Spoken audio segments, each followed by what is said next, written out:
15টা সুন্নত মুখস্থ রাখতে হবে। 1 নাম্বার সুন্নত ফজরের সালাত জামাতে পড়তে হবে। 2 নামাজ মুনাফিকদের কাছে সবচেয়ে কঠিন, একটা হচ্ছে ফজরের নামাজ আর একটা এশার নামাজ। 2 নাম্বার সুন্নাহ হচ্ছে আসওয়াক, মেসওয়াক করা।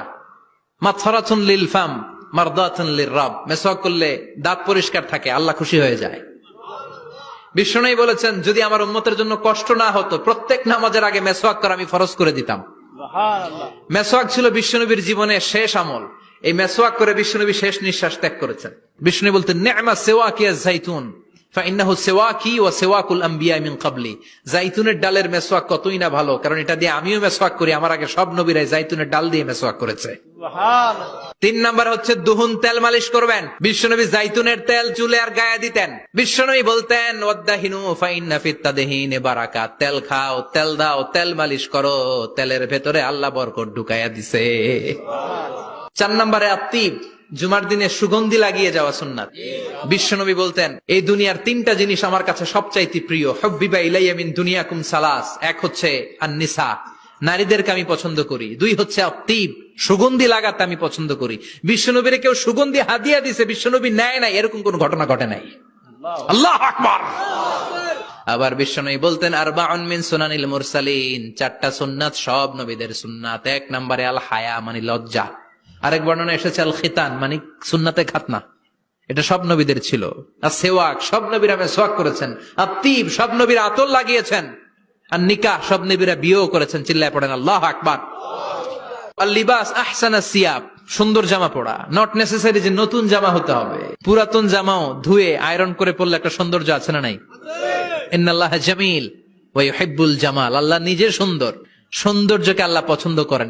এরপরে ইকসারুস সালাহ আলান নবী, বিশ্বনবীর উপর বেশি বেশি দুরূদ পড়া। বিশ্বনবী বলতেন জুমার দিন শ্রেষ্ঠ দিন, এই দিন আমার উপর বেশি বেশি দুরূদ পড়ো। ফাইন্না সালাতাকুম মা'রুদাতুন আলাইয়া, কেননা তোমরা যে আমার উপর দুরূদ পড়ো, আমি মরে যাওয়ার পরে এই দুরূদগুলো কে পাঠিয়েছে তার নাম, তার বাবার নাম সহ ফেরেশতারা আমার কবরে দিয়ে আসে। সুবহানাল্লাহ। সাহাবারা বললেন ইয়া রাসূলুল্লাহ কাইফা সালাতুনা মা'রুদাতুন আলাইক, আপনি মরে যাওয়ার পরে আমাদের দুরূদ কেমন করে আপনি দেখবেন? ওয়াকাদ আরিমতা, আপনি তো পচে গলে মাটির সাথে মিশে যাবেন। বিশ্বনবী বলেন ইন্নাল্লাহা হাররামা আলাল আরদি আন তাকুলা আজসাদাল আম্বিয়া, নবীদের লাশকে খেয়ে ফেলা, নবীদের লাশকে পচিয়ে ফেলা জমিনের সব মাটির জন্য আল্লাহ হারাম করে দিয়েছে। এরপরে বিশ্বনবী বলতেন জুমার দিনে সূরাতুল কাহাফ পড়বা, কাহাফ পড়া সুন্নাহ। বিশ্বনবী বললেন সূরাতুল কাহাফ যে তেলাওয়াত করবে ইয়াকুনু লাহু নূর, এই সূরাতুল কাহাফ কিয়ামতের দিন তার সামনে বিশাল একটা আলো হয়ে আসবে।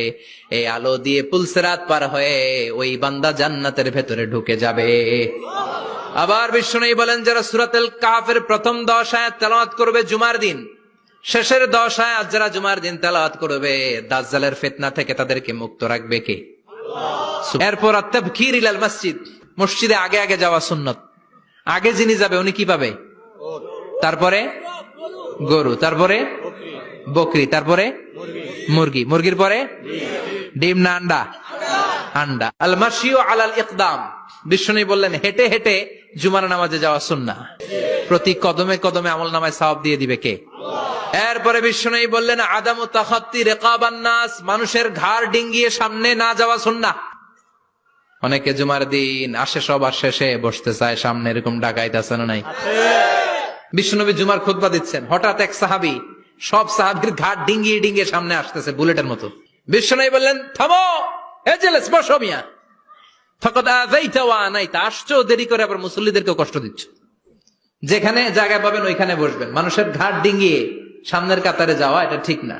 এরপরে বিশ্বনবী বললেন দুখুলুল মসজিদে রাকাতাইন, জুমার নামাজের দিন মসজিদে ঢোকার পরে 2 রাকাত পড়া সুন্নত। কয় রাকাত? 2 রাকাত। এরপরে বিশ্বনবী বললেন ইনসাত, চুপ থেকে খুতবা শুনবা। তাহলে জুমার নামাজে কথা বলা যাবে না, কেউ কথা বললে চুপ করো, এই কথাটাও বলতে বিশ্বনবী নিষেধ করেছেন। চিল্লায় বলেন ঠিক কিনা? এরপরে মজার একটা কথা বিশ্বনবী বলেছেন জুমার নামাজ পড়তে যে যদি কারো ঘুম আসে জায়গা চেঞ্জ করে বসো। পুরো মসজিদের ডানে বায়ে রহমতে ঠাসা, খালি ঘুম আর ঘুম, আছে না নাই? ঘুম আসলে কি করবেন? উঠে যাবেন, উঠে জায়গা চেঞ্জ করবেন, পানির ঝাপটা দিবেন, ঘুম দূর করে দিবে কে? তারপরে বিশ্বনবী বললেন জুমার দিন দোয়া করলে কবুল হয়। এটা কখন?